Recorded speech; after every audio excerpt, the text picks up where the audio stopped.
பெருமாள் வாமன அவதாரம் எடுத்து மகாபலி சக்கரவர்த்தியை போய் பார்த்துட்டு எனக்கு 3 அடி மண் வேணும் அப்படின்னு கேட்டிருக்காரு. மகாபலி சக்கரவர்த்தியும் ததாஸ்து அப்படின்னு சொல்லிட்டாரு.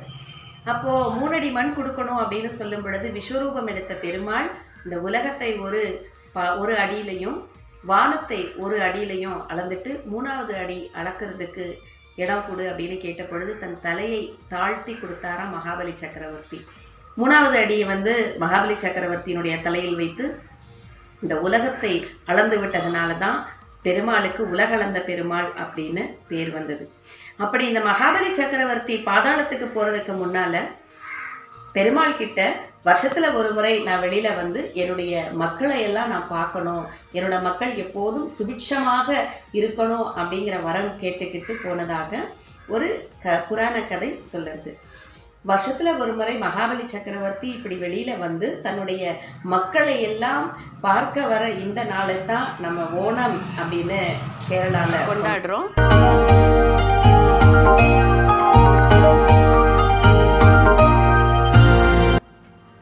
கேரளாவில் இந்த 10 நாட்களும் மக்கள் அவங்களுடைய வீட்டு வாசலில் பல வண்ண மலர்களால் அத்தப்பூ கோலம் போட்டு ரொம்பவே மகிழ்ச்சியாக இருப்பாங்க. அது பார்ப்பதற்கு ரொம்ப கண்கொள்ளா காட்சியாக இருக்கும்.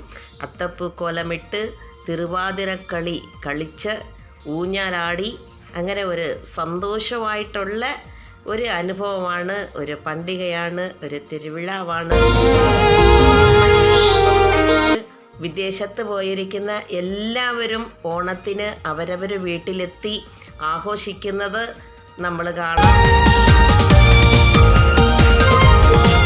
எல்லாரும் ஒன்றா சேர்ந்து ஊஞ்சல் விளையாடி ரொம்பவே எல்லாரும் சந்தோஷமாக இருப்பாங்க.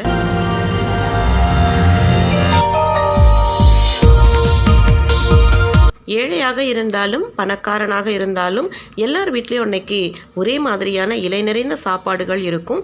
18 வகையான உணவு வகைகள் செய்து வைத்து உறவினர்கள் சந்தோஷமாக எல்லாருமா ஒன்றா உட்காந்து சாப்பிடுவாங்க. அக்கம் பக்கத்தில் தெரிஞ்சவங்க ஃப்ரெண்ட்ஸ் இவங்களுக்குள்ள சாதாரணமாக ஏதாவது சண்டைகள் போட்டிருப்பாங்க இல்லையா, அந்த மாதிரி இருக்கக்கூடிய இந்த சண்டைகளை எல்லாம் மறந்து அவங்களுக்குள்ள ஒற்றுமையாகி விடுவது இந்த ஓணத்தினுடைய சிறப்பாக பார்க்கிறோம். எல்லாருக்கும் ஹிருதயம் நிறைஞ்ச ஓணாசம்சகள்.